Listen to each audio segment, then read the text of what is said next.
The following podcast was made possible by a grant from the Foundation of Monroe County Community Schools. The podcast is produced by students under the supervision of a staff advisor. Every effort is made to ensure the podcasts are holistic, objective, and accurate. Please understand this is a student learning environment and the work may reflect that. Enjoy the podcast. Hello and welcome to Talking Up North. We are joined here today by Dr. Winston, our interim superintendent. How are you, Dr. Winston? I'm fine, Kelton. Thank you very much. Of course. Thank you for the opportunity and the invitation. And thank you for being here. We're really excited. I guess just to get things started, can you tell us a little bit about what your role at MCCSC is as interim superintendent and what that role is like for you? Absolutely. Well, this is like day 73 of my role. I started on July 1st. I think that's day 73. And what that really means is my job and my primary responsibility is making sure that the students in our corporation are safe. I oversee all operations of the school corporation, ensuring that our teachers are doing what they need to do, our principals as well, and just overseeing and making sure that we have a smooth operation, that we are in fact delivering quality education to every one of our students each and every day, and that we're communicating well with our families, our teachers, and our students. Yeah, that sounds great. And how does the role of being an interim superintendent differ from what a superintendent would do? Is there much of a difference, or is it just a difference in title? Just a difference in title. I have every responsibility that any superintendent with the full title has. So I'm responsible for each and every aspect of the school operations. Gotcha. And how has your day-to-day life changed since you've become interim superintendent? That is an excellent question as well. I would say some of the ways in which it changes is that I don't have as much control over my own schedule. Is that a good thing or a bad thing? I would say it's a necessary thing, and in many ways it's a good thing.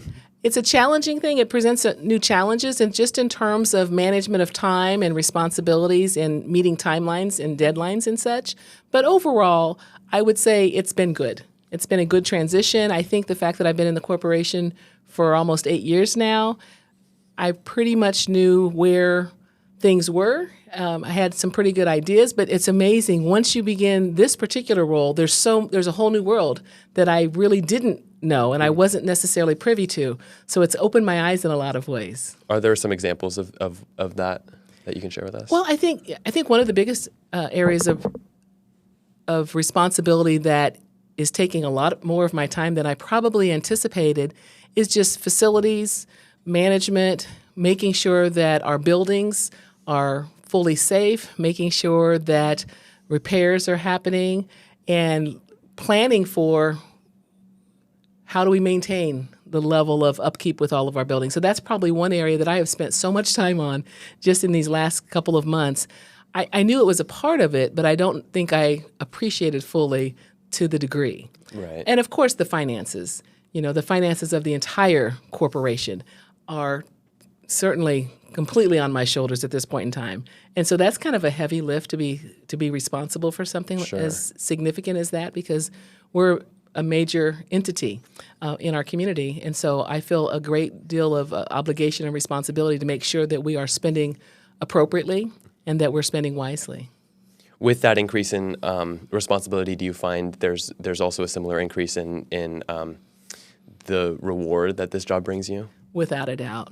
I did not know exactly what to expect, but I have to tell you that one of the things that I worked really hard on is just getting the right team, assembling the right team, my executive team around me.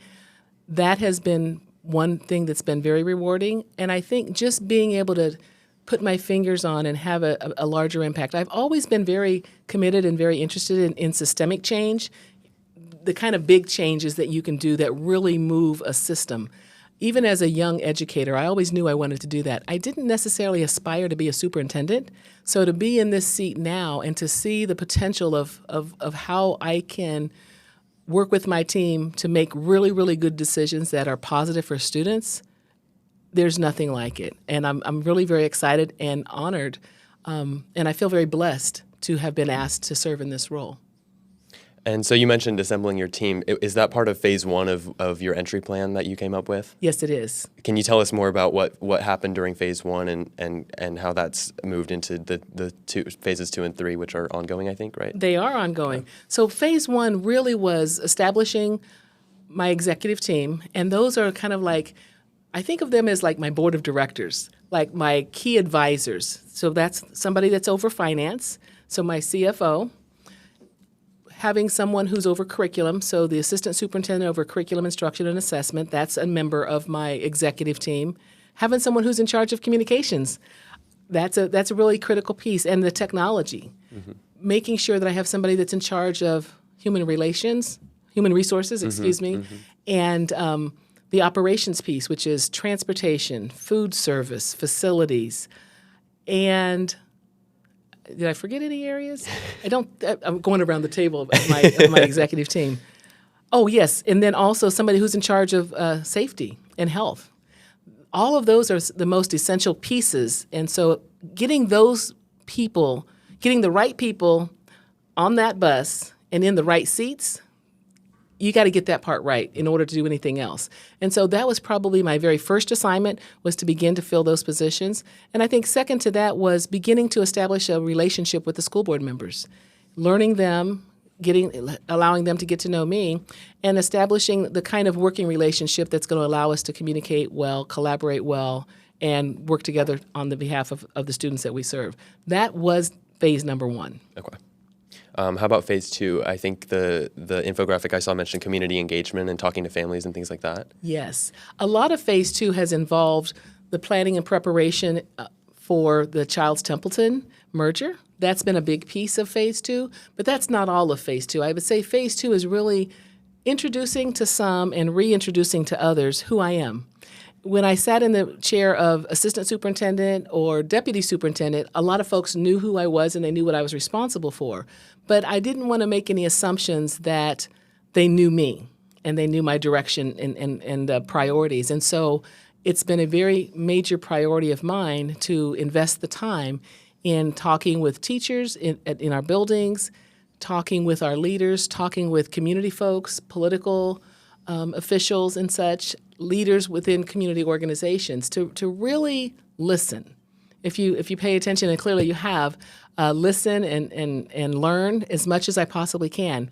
Someone in my role could possibly assume that because they've been in the district for so many years, they already know the district, they know what they need to know. But I didn't walk into it in that manner. I really approached it as, I know a lot about the corporation, but I need to know more. And so I really have been asking lots of questions about what are we doing really well? What can we be better at as a school corporation? And what suggestions or ideas do people have that they want me to know about? And so I have a list of probably 50 to 100 people that I've been meeting with individually. And then individuals have then said, I think you also need to talk to these 3 people. So every board member has given me suggestions of names of people that they think I should talk to hear their thoughts and ideas. So it's been really exciting during phase 2 to really reach out and engage. I've had my first Muffins with Markay a couple weeks ago at Templeton. No, not at Templeton, at Highland Park. Highland Park Elementary School. And that was my first opportunity to really hear from our parents and some of our family members. So yeah, it's really been amazing. It's been fast paced. I can't believe we're already into day 73, 74. Yeah. And but that has been very rewarding as well.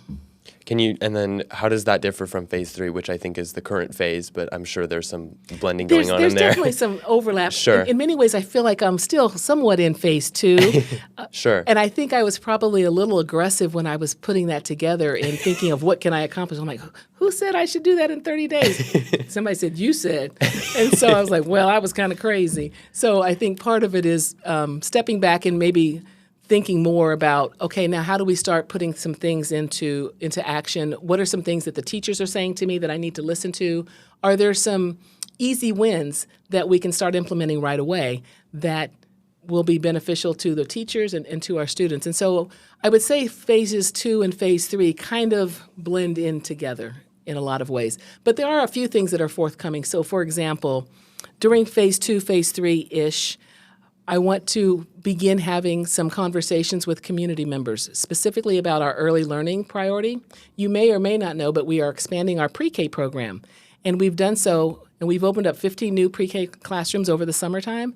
Well, I want to have an early child advisory. So I can't remember if that's the end of phase 2, the beginning of phase 3, but really reaching out to our providers in our community so that as we begin to start planning for 3-year-olds for next year, expansion of our 3-year-old program, I can't do that alone. My team can't do that alone. So we need to hear from our community folks. So that's an example of the in-between. Another example is my student voice advisory group. I'll be announcing that soon. I guess I'm kind of announcing it now. But we'll be opening up and creating a student voice advisory to give students an opportunity to meet with me every 2 or 3 months to share their thoughts and ideas about how well are we doing as a school corporation. What do we need to do differently from the student's perspective?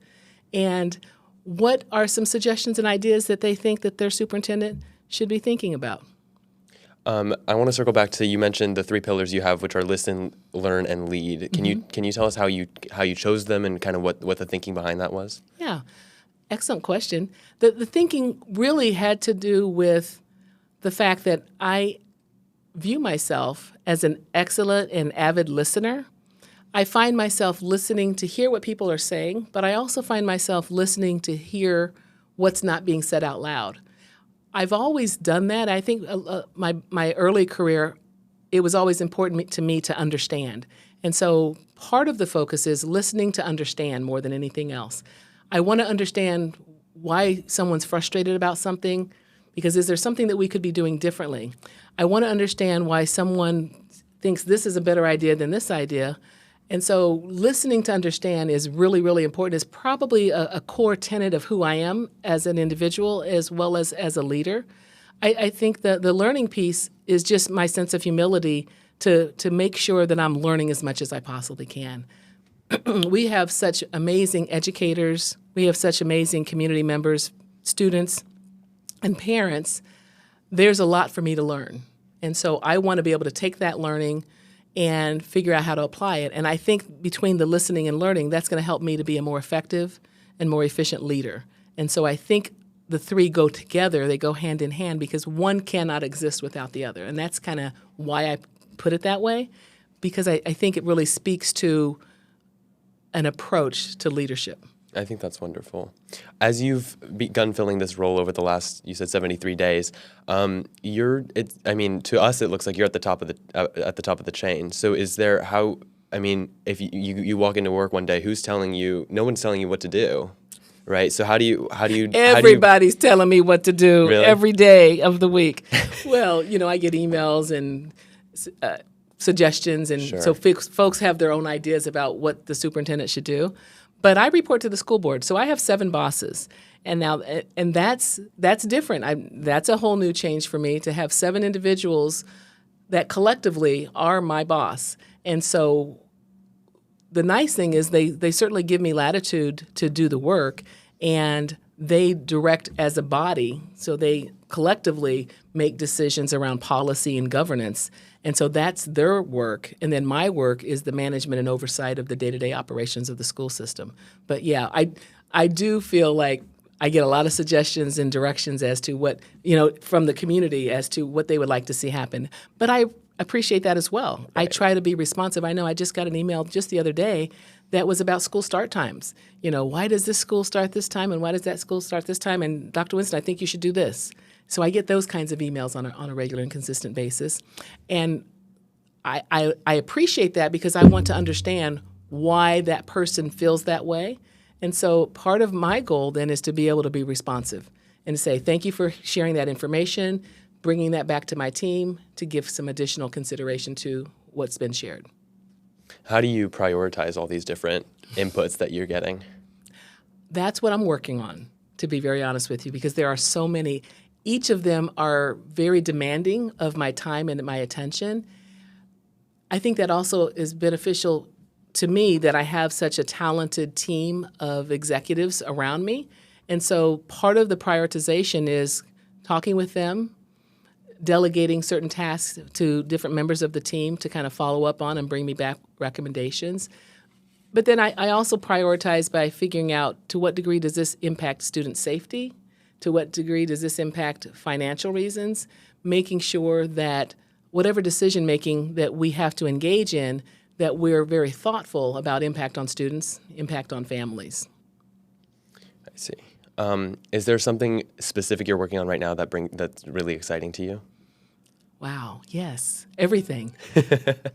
I think that's a great question. Let me think, what's exciting? I feel like everything I'm doing is exciting, and partially because it's new to me in this role. I've always been tasked with handling different projects and things, and I don't know if anyone would say that the amount of time and energy and hours that we're putting into the planning for a successful merger at Childs and Templeton is an exciting project. But I would say that the opportunity to be able to succeed at merging schools in a meticulous, planful manner with a very robust engagement process in place, there's excitement about we have an opportunity to do this well. That excites me. I'm a very intentional planning kind of person, so that's an opportunity that I think we want to get it right. We want to get it right, and we want to hear from everyone. And so what excites me generically is probably engagement, being able to hear the voices of the people who are going to be impacted by potential decisions. So it really matters to me. You did an interview with the Herald Times a month or some amount of time ago. Mm-hmm. There was a question about rebuilding trust within our community, mm-hmm. and you talked about how educators aren't necessarily PR experts, and they're not celebrities or communications people. So, and I thought that was really interesting to hear. But what are some of the more specific actions that you have to take or go through to really engage with our community to work on that? Excellent question. I think the first thing is being approachable. I think being visible. My efforts to get out into the community, we're going to be out and about. I know that my assistant and Mr. Cope have worked on a number of opportunities for me to be out in the community, to listen. I know that there are some opportunities for me to have some sessions in our schools. I'm looking forward to talking with more of our students. I think the way you build trust is you allow your words and your actions to match. I think that matters. I think that you listen with respect and with intentionality. And I think you build that trust by just being consistent and steady and focused and keeping students at the center. That's what I think trust is all about. I feel like I'm a trusted entity already and a trusted individual. I'm a known person, but I don't take that for granted either. I still feel as though I have an obligation to continue to focus on earning more and more trust and building upon the trust that I've been blessed with having already.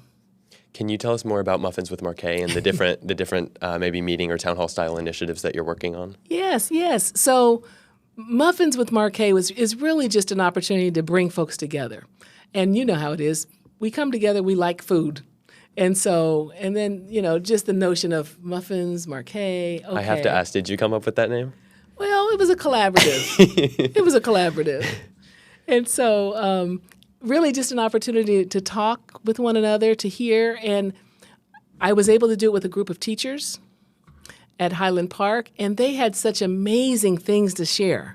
And we were taking copious notes because I wanted to be able to reflect on everything that they said. I truly and genuinely wanted to hear the good, the bad, and the ugly. And I tell you what, teachers will let you know. If you're messing up, they'll let you know. But they also equally will tell you when you're getting it right. And so that mattered to me. Their opinions matter to me more than many opinions matter to me. So I wanted to hear that.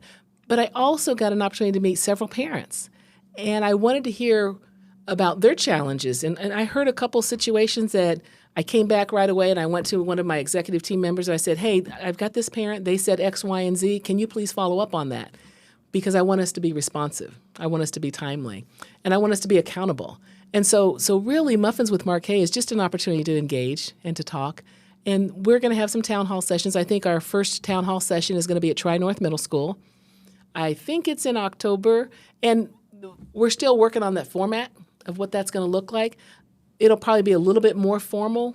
The Muffins with Markay is kind of informal, only because it's going to be wide open, and we want to be able to, we're thinking about having a moderator, someone, hey, we might know somebody that can moderate, but someone to kind of help manage the crowd and give me an opportunity to answer questions, to kind of share some direction, but possibly even having members of my executive team join me so that folks get an opportunity to know all of us. It's not just about Markay.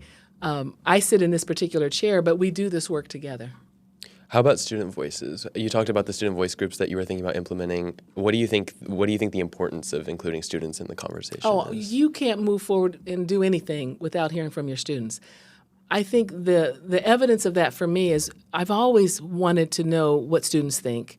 I think the work that we've done with our anti-racism policy, which was student-initiated, student-led, the development of our student ambassador program is part of hearing from our students. The work that we did on our equity-oriented sexual identity policy that was just approved at the last board meeting, that too was student-led and student-initiated. To me, that's about student voice. But we did a lot of activities around student voice pre-COVID, post-COVID as well. I guess I can't really say post-COVID.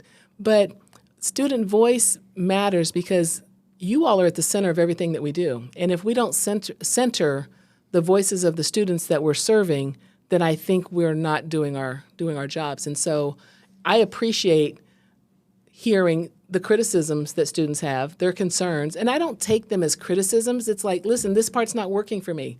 We're not reaching all the students in our school system that we need to reach. And so I'm committed to having a diversity of student voices. I want to make sure that the voices that are at the table with the superintendent are representative of the student body. And giving folks that opportunity to be heard, to offer suggestions, to offer some ideas, I think that matters. And I think that is the only way for us to strengthen, what we need to do. When I think about the challenges and where we're falling short as a school corporation, I think the best way to tackle that is by listening to our students. What do you think is a big issue facing students today? Engagement. I want to see students more actively engaged in their education. I want our students to understand why that matters. Attendance. We have some pockets where attendance isn't as high as we would want it to be. It certainly connects back to engagement. And then ultimately learning, figuring out how do we connect with our students so that they want to be here and that they want to receive the opportunities, because we all know that an education is a ticket to your future. And how do we make sure that every one of our students recognizes that and that we are accountable for helping them plan for that? I think our most important job is preparing our students for the Monday after high school graduation. What are they ready to do the Monday after graduation?